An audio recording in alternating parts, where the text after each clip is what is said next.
Chainsaw Man chapter 198 picks up with the last one left off, but man, did Fujimoto ever zing us with the subversion expectations and what might go down as the biggest plot twist he's ever done in the manga so far, easily surpassing the big Makima being the Control Devil reveal. The girl who we originally thought was the Death Devil is really the true Famine Devil, which means the person who we knew as Fami is actually the Death Devil, which, my God, this plot twist just threw me for several loops at first, but in hindsight, it makes complete sense given what we as a community have been saying for over a year now. Fami is sus and something just doesn't seem right about her. So we open up the chapter where the last one left off. She's begging the fake Chainsaw Man to spare her life, and she's telling him, look, in my skirt pocket and take all the money I have. It's so innocent that she thinks that the fake Chainsaw Man just wants to take her money, when in reality, that's not what he's after. He's after her life, and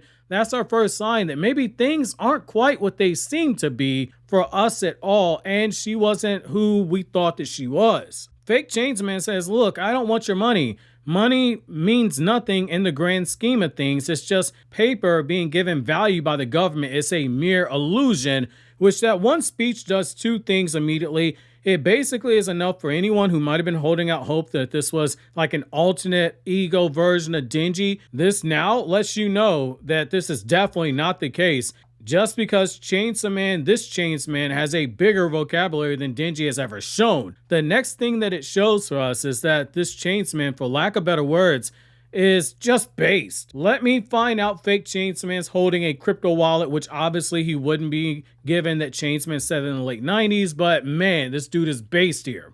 He basically continues to be skeptical of her as she's saying that she wants to save mankind, and he believes that the way she wants to do so is by killing all of mankind. His logic makes sense when you think about it. The Death Devil shouldn't have any disregard for mankind's well-being, yet that was our red flag, and it's been perfectly planted. Your knee-jerk reaction is to think she means save mankind through death just because of how crazy she is and how crazy Makima was and Yoru was. Even Fami was given sus vibes, so you just automatically assume this girl's batshit crazy. Yet that's not what she's saying here.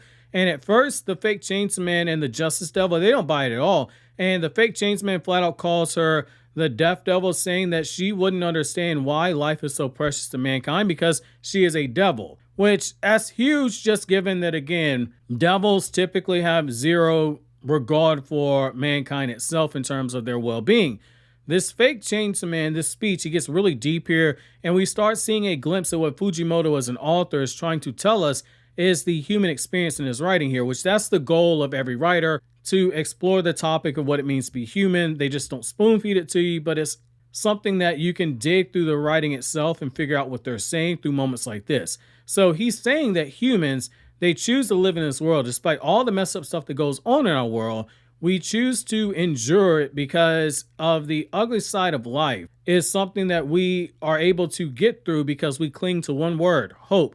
That in of itself basically sheds light on that whole meme that has been going around the community that Denji suffers, he suffers some more, Denji feels a brief moment of happiness, and then he suffers even more, and it's a never-ending cycle. That's Fujimoto basically telling us that life is hard, but it's the hope for a better tomorrow that makes us as humans look forward to the next day, that the next day might be slightly better than the one that precedes it. Though given how much Denji and company suffer, you could argue maybe that this fake Chainsaw Man, he's giving us a false hope for Denji in the future. Even when Denji's at his lowest, there are times where we see him and he comes out on the other side of things and he tries to find small moments of joy, albeit those moments ultimately get ripped away. Chainsaw Man, this fake Chainsaw Man, says that it's because the real Chainsaw Man came from hell to protect mankind and kill devils, that humans have something to hope for.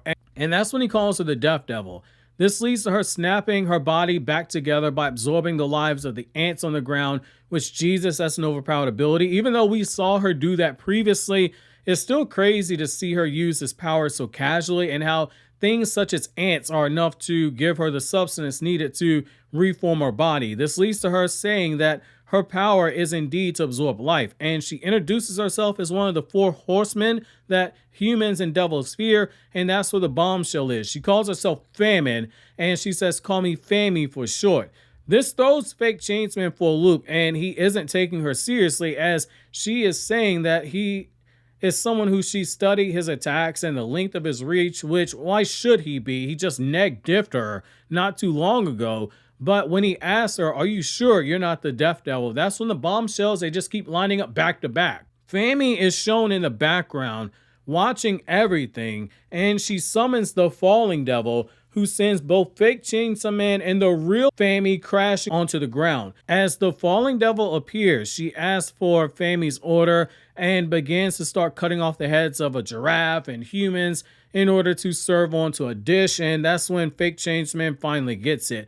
Who he thought was Fammy, who we thought was Fammy, is really the Death Devil, and in hindsight, it makes complete sense. Who else would be able to make the Falling Devil, a Primal Devil, one of the strongest devils in existence, fall in line, except for the Death Devil? Death is something that everyone fears, including devils.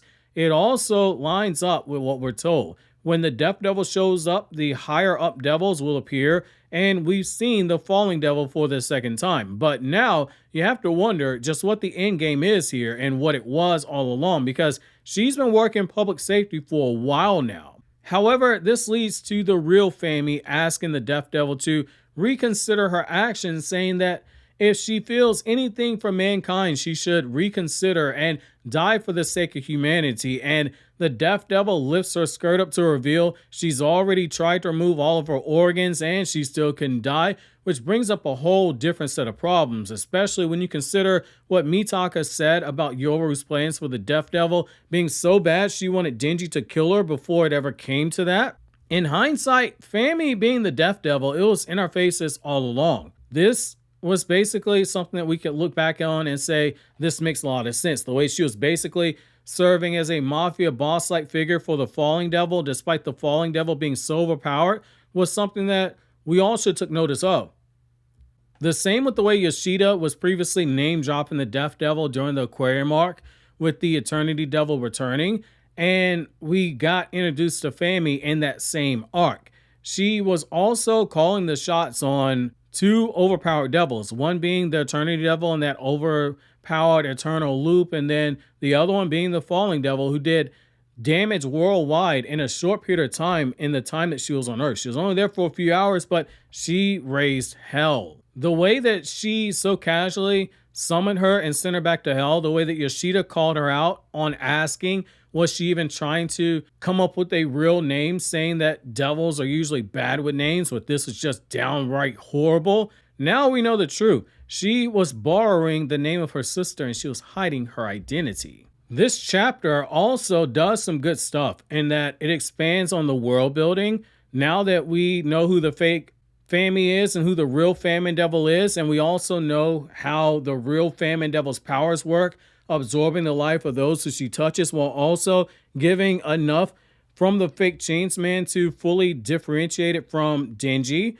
because just being a goofy superhero version of Chainsaw Man wasn't going to be enough. But by making this new fake Chainsaw Man articulate and calculating to a degree and observant, that just further highlights the difference between himself and Denji. Denji tends to wing things a little bit. He's basically chaos personified, which is a good thing, but this is a nice contrast. This is a really nice touch. This chapter also does a really good job at just sweeping out the rug from underneath us by having this reveal, because it adds layers to the Death Devil's character and immediately puts her in that tier with Makima in terms of how manipulative and calculating she is, how patient she is, because it opens up the door. If we get confirmation she was behind Nayuta dying by pulling strings to make it happen, especially after she was shown cozying up to her and framing that whole alliance as a fight against the Death Devil, it's going to make her so sinister. The same is true with her actions in the detention center, where they were going to break out Denji. Now we know why she was being so reserved and seemingly useless. She was pretending to be Fammy the whole time. The big question we now have to ask was, Does Yoru know the truth? And is this what she was trying to tell Mitaka back when the Death Devil first introduced herself as Fami? While we know Mitaka and Yoru's thoughts do cross over, we have to remember Mitaka has only recently gotten access to Yoru's thoughts. Back then in the Aquarium arc, this was not the case. It was only Yoru who knew how to tap into it. Is that why Yoru asked Fami to use some unknown power, yet Fami didn't reply? Was that her way of trying to keep her identity hidden? There's so much, just like that Makima reveal, where you go back and you think to yourself, I can't believe I missed this.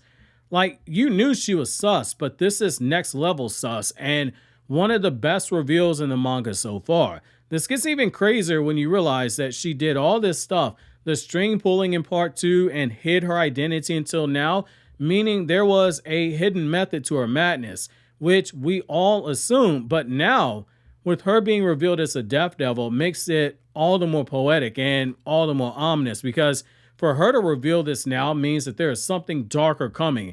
Death is hiding in plain sight. It is a play on the expression of death hiding behind the corner, or how we never see death coming until it announces itself to us. This in hindsight makes even more sense because she had the power of resurrection. We saw early on in the Justice Devil arc that she could do that. Everything is coming full circle, and this might very well be my favorite chapter of Chainsman after the Makima reveal, where she came out as the control devil to Denji and then power went splat splat. However, that's going to be it for this newest Chainsman chapter. While you wait for the next chapter, click here to watch this video on how many years Sukuna would go to jail, or click here to watch more videos from the Chainsman playlist.